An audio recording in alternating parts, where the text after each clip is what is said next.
انقلاب دوم دو تقدیم می کند. به به که حق خوبی آن شب امام ما گفت، حرفی که خواب دشمن از آن سخن برآشفت. حرف امام این بود در سرزمین ایران پاینده است اسلام تا هست نور ایمان. ما بچه های ایران جنگیم تا رهایی، ترسی به دل نداریم از رنج و بی‌غذایی. فریادمان بلند است، نهضت ادامه دارد حتی اگر شب و روز بر ما گلوله بارد.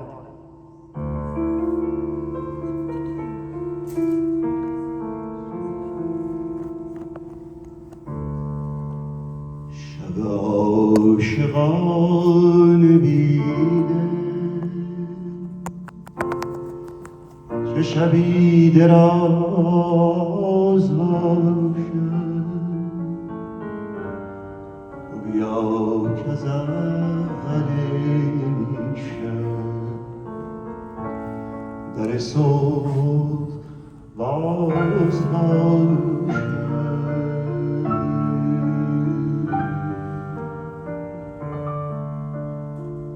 ای عاشقان امروز ماییم و شما افتاده در غرقاب این آفاق که داند آشنا.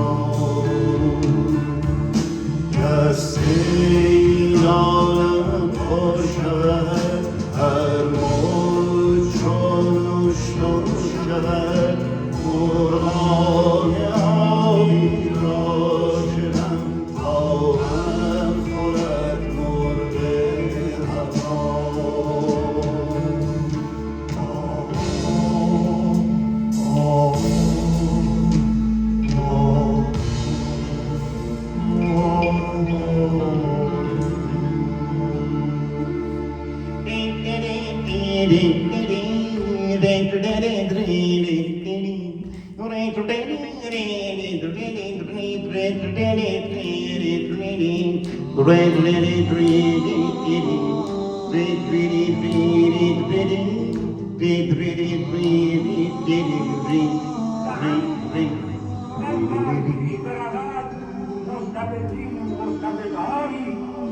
خواهد در ما و در همه ما مسلح شد. این محیط صلح، این محیط آزادی را اگر قدردانی نکرد، محیط حقوق‌گشایی، محیط اصلاح و همریختگی، موضع‌گیری قرار دادیم، همونطوری که قرآن در این آیات اشاره می‌کند، نتیجه‌اش پیدا شدن مستبدی نیست. بودم یا نبودم، مسئله این است: آیا شایسته تر آن است که ضربه های روزگار نامساعد را تحمل کنیم یا سلاح نبرد به دست بگیریم؟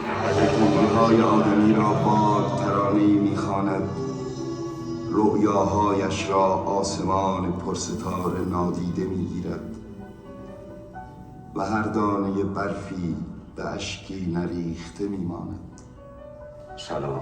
سکوت سرشار از سخنان ناگفته است، از حرکات ناکرده، اعتراف به عشق‌های نهان جز گم شدن شکافتگاه خیال از زبان نیامده که مردم با آن شادمانی بی سبب حقیقت ما می‌گردند.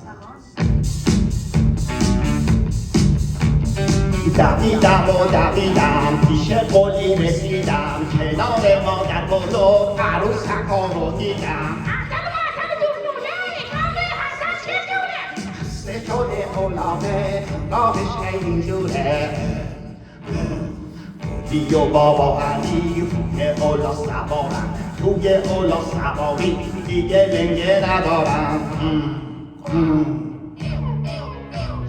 حتل تو جوله راستی حسن چی به جوله، خسته شده غلامه شون راهش خیلی جوره، میپده مادر بزرگ توی تنو کلوشه توی خوشه کلوشه میپیشه توی نوشه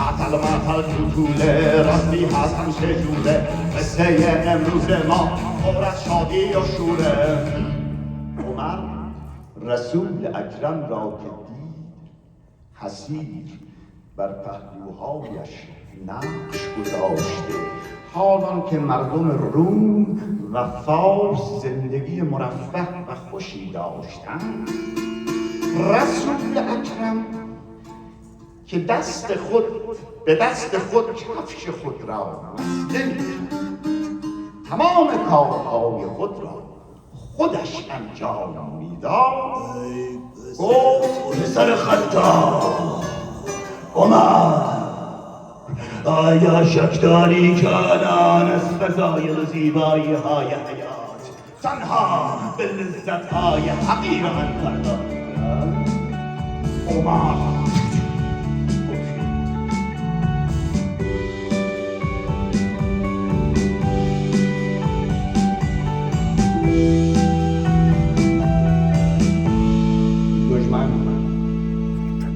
دشمن از برادران و خواهران گرامی خواهشمندم همراهی بفرمایید دم بدم بر همه دم بر گل رخسار محمد صلوات اللهم صل علی محمد و آل محمد فرج آمده موسم فتح ایمان شعله زد بر افق نور قرآن در دل بهمن سرد تاریک لاله سر زد به خون شهیدان لاله ها قامت سرخ عشقند سرنوشت تو با خون نوشتند پیکر پاکت ای جان به کف را از ازل با شهادت سرشته بهمن خونین جاویدان تا ابد زنده یادش